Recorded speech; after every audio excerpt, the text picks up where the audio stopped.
Hello, happy Friday. Welcome to my tutorial. If you've not been here before, my name is Jane Lindsay and I run Snapdragon Life, which you can find out all about down in the comments.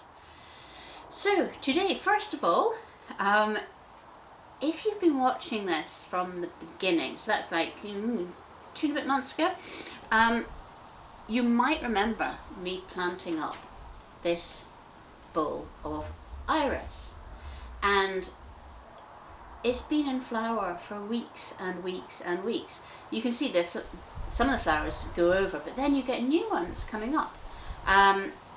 It has just been magnificent, and that cost me $1.99. So anyway, I just wanted to show you, as I don't have any knitting today, I thought I would show you my bowl of iris. But really, what I wanted to talk about today is social media.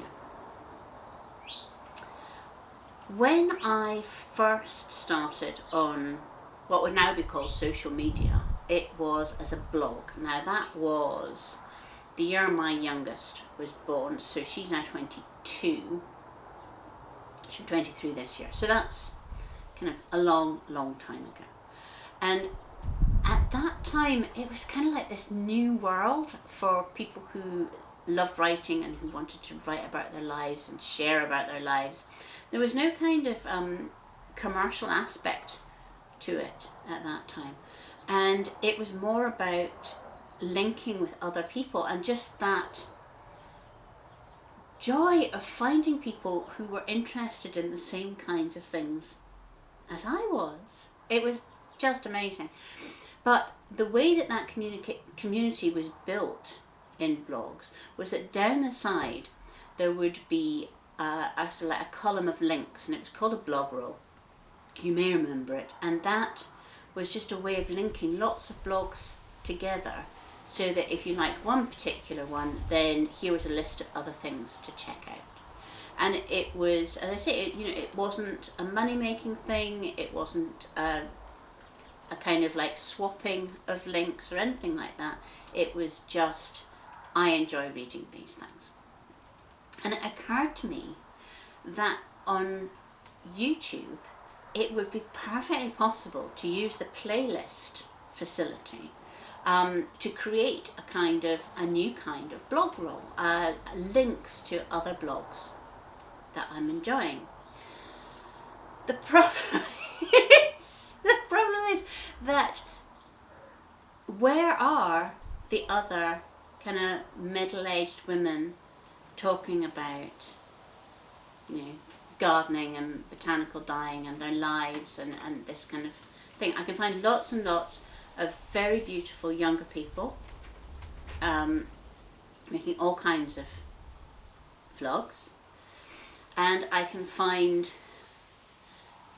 people my age who are doing lots of things about 5 things not to wear over 50, or how to stop looking like a frump, and that's really not what I'm interested in. So what vlogs do you like, and could you link to them in the comments here, and then I'll watch them, because I'm going to be on a train on holiday in a couple of weeks, and I will watch them, and then I will make up a playlist of the ones that I enjoy best.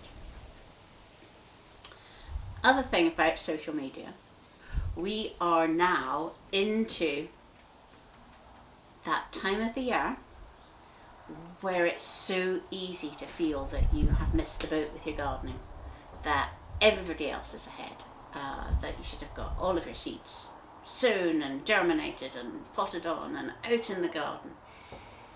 Now, I used to be a commercial flower grower, and at that point, yes, I did. I would sow some things in September and I would overwinter them, and I would sow other things 14th of February as the key date, and I would then cosset them to like stage, and then yes, I would sow some more things in March, end of March.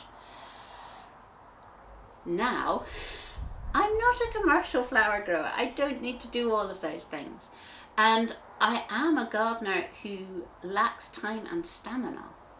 So I'm a gardener who needs to keep things really, really simple. And I thought, well, why on earth am I doing this, sowing things early and then having to really cosset them, when I know from past experience that actually it's those March, April sowings that do so much better. They're enthusiastic seedlings. They want to grow. They don't need to have the heat mat on all the time. They don't get eaten by slugs in the same way. They just get into the ground and they grow. So this year I am not sowing any seeds until the end of March. And I'll show you me sowing them here.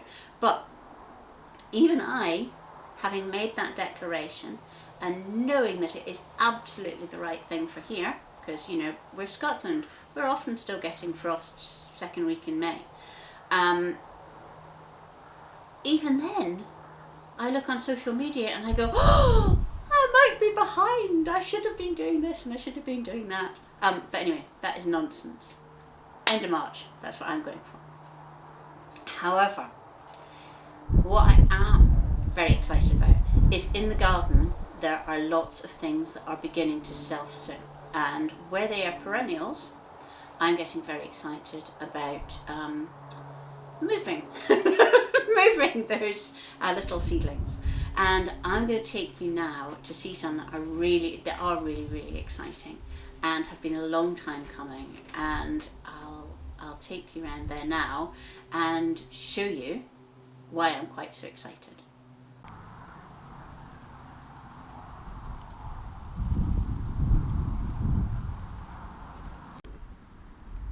When I was laying out the garden here, I bought some plants from a nursery that was closing down, and at that time they didn't actually know what was in any of the pots. And this is one of the hellebores that grew, and you can see it's absolutely gorgeous with these flowers that are sort of so open and upright. And the exciting thing is, just look at all of those babies. Blue skies all the way. We laugh, we joke, we sing. What a beautiful day. Not a cloud in our sight. It's such an adventure, my baby, you and I. Water's crystal clear. Reality so far from here. Never wanna leave this place. Oh, so far from home. No need for nobody else. We've got it all. Life, living so high, living on that night, so precious. No deep thing, living on that night,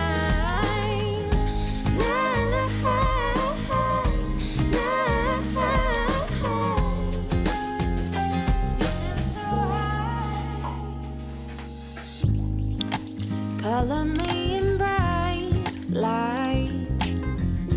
Taste the night upon our lips. Sweetness like a rainbow's kiss. Happiness is life. No need for money. Oh sugar, you're my honey.